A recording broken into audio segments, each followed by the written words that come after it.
भगवान शिव के भिक्षु वरावतार की कथा। राजकुमार द्विज कुमार पर कृपा। नंदीश्वर कहते हैं, मुनिश्रेष्ठ, अब तुम भगवान शंभु के नारी संदेह भंजक भिक्षु अवतार का वर्णन सुनो, जिसे उन्होंने अपने भक्त पर दया करके ग्रहण किया था।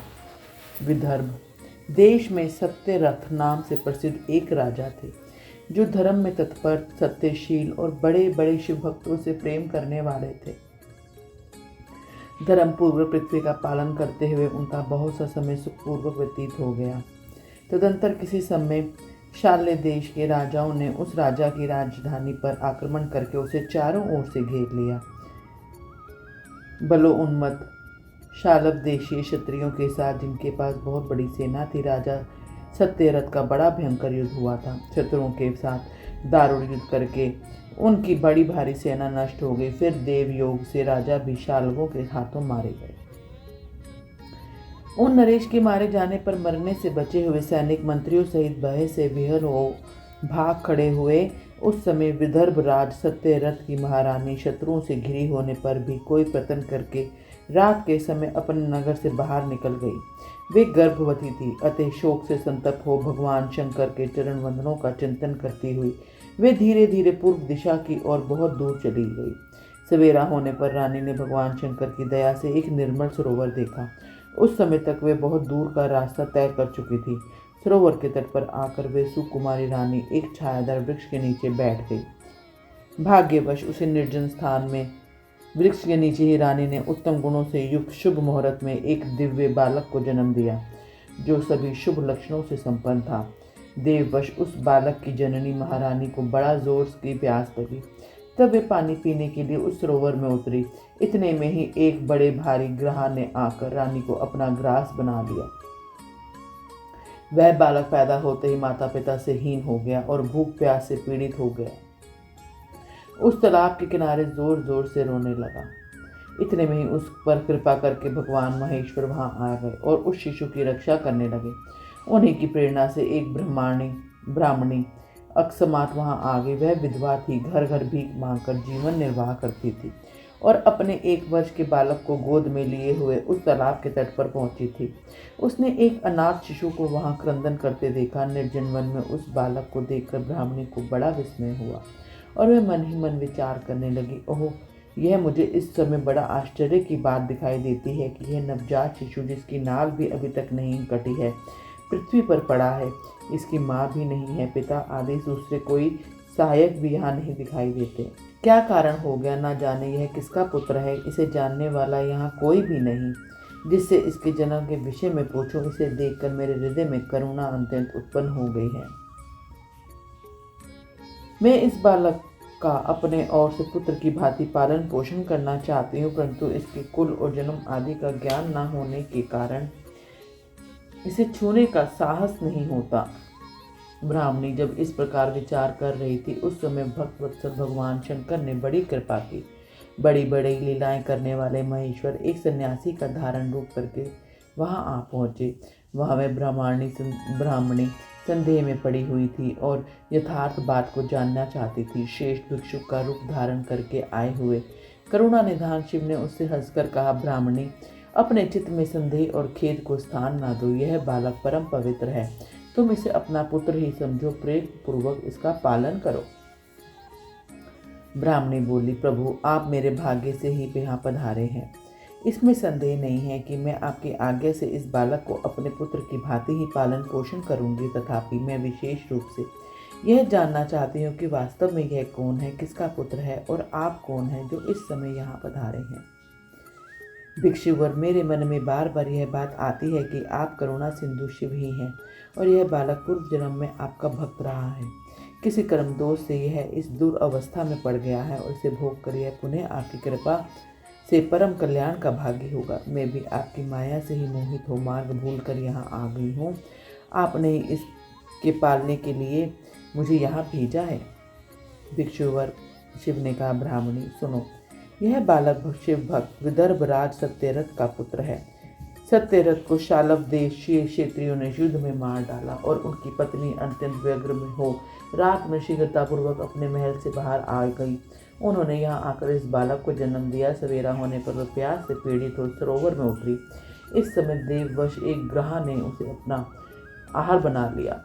ब्राह्मणी ने पूछा, भिक्षुदेव क्या कारण है कि इसके पिता राजा सत्यश्रेष्ठ भोगों के उपभोग के समय बीच में ही शाल्य देशी शत्रुओं द्वारा मार डाले गए। किस कारण से इस शिशु की माता को ग्रह खा लिया गया और यह शिशु का जन्म से ही अनाथ और बंधुहीन हो गया? इसका क्या कारण है? मेरा अपना पुत्र भी अंतिम दरिद्र एवं भिक्षु क्यों हुआ तथा मेरे इन दोनों पुत्रों को भविष्य में कैसे सुख प्राप्त होगा? भिक्षुवर्य शिव ने कहा, इस राजकुमार के पिता विदर्भ राजन पूर्व जन्म में पांडे देश के श्रेष्ठ राजा थे। वे सब धर्मों के ज्ञाता और संपूर्ण पृथ्वी का धर्म पूर्वक पालन करते थे। एक दिन प्रदोष काल में जब राजा भगवान शंकर का पूजन कर रहे थे और बड़ी भक्ति से त्रिलोकीनाथ महादेव जी की आराधना में संलग्न थे, उसी समय नगर में जब और बड़ा शोर और कोतवाल मचा। उस उत्कट शब्द को सुनकर राजा ने बीच में ही भगवान शंकर की पूजा छोड़ दी और नगर में शोक फैलने की आशंका से राजभवन से बाहर निकल गए। इस समय राजा का महाबली मंत्री शत्रु को पकड़कर उनके समीप ले आया। वह शत्रु पांडे राज का ही सामंत था। उसे देखकर राजा ने क्रोधपूर्वक उसका मस्तक कटवा दिया और शिव पूजा छोड़कर नियम को समाप्त किए बिना ही राजा ने रात में भोजन कर लिया। इस प्रकार राजकुमार भी प्रदोष काल में शिव की पूजा किए बिना ही भोजन करके सो गया। वहीं राजा दूसरे जन्म में विदर्भ राज हुआ था। शिव की पूजा में विघ्न होने के कारण शत्रु ने उसको सुख भोग में बीच में ही मार डाला। पूर्व जन्म में जो उसका पुत्र था वह इस जन्म में भी हुआ। शिव जी की पूजा का उल्लंघन करने के कारण वह दरिद्रता को प्राप्त हुआ। इसकी माता ने पूर्व जन्म में छल से अपनी सोत को मार डाला था। उस महान पाप के कारण ही वह इस जन्म में ग्रह के द्वारा मारी गई। ब्राह्मणी, यह तुम्हारा पुत्र पूर्व जन्म में उत्तम ब्राह्मण था। इसने सारी आयु केवल दान लेने में बिताई, यज्ञ आदि सत्कर्म नहीं किए, इसलिए यह दरिद्रता को प्राप्त हुआ। उस दोष का निवारण करने के लिए अब तुम भगवान शंकर की शरण में जाओ। ये दोनों बालकों यज्ञोपवीत संस्कार के पश्चात भगवान शिव की आराधना करें। भगवान शिव इनका कल्याण करेंगे। इस प्रकार ब्राह्मणी को उपदेश देकर भिक्षु का शरीर धारण करने वाले भक्त वत्सल शिव ने उसे अपने उत्तम स्वरूप का दर्शन कराया। उन्हें साक्षात शिव जानकर ब्राह्मणी पत्नी ने प्रणाम किया और प्रेम से गदगद वाणी द्वारा उनकी स्तुति की। तत्पश्चात भगवान शिव वहीं अंतर्ध्यान हो गए। उनके चले जाने पर ब्राह्मणी उस बालक को लेकर अपने पुत्र के साथ घर को चली गई। एक चक्रा नाम के सुंदर ग्राम में उसने घर बना रखा था। वह उत्तम अन्न से पोषण करने लगी। यथा समय ब्राह्मणों ने उन दोनों को यज्ञोपवीत संस्कार कर दिए। वे दोनों शिव जी की पूजा में तत्पर रहते हुए घर पर ही बड़े हुए। शांडिल्य मुनि ने उपदेश से नियम परायण हो वे दोनों शुभ व्रत रखकर प्रदोष काल में शंकर की पूजा करते थे। एक दिन द्विज कुमार राजकुमार को साथ लिए बिना ही नदी में स्नान करने के लिए गया। वहां से उसे निधि से भरा हुआ एक सुंदर कलश मिला। इस प्रकार भगवान शंकर की पूजा करते हुए उन दोनों कुमारों का उसी घर में एक वर्ष व्यतीत हो गया। तदंतर एक दिन राजकुमार उस ब्राह्मण कुमार के साथ वन में गया और वहां अकस्मात एक गंधर्व कन्या आ गई। उसके पिता ने वह कन्या राजकुमार को दे दी। गंधर्व कन्या से विवाह करके राजकुमार निकष्टक राज्य भोगने लगे।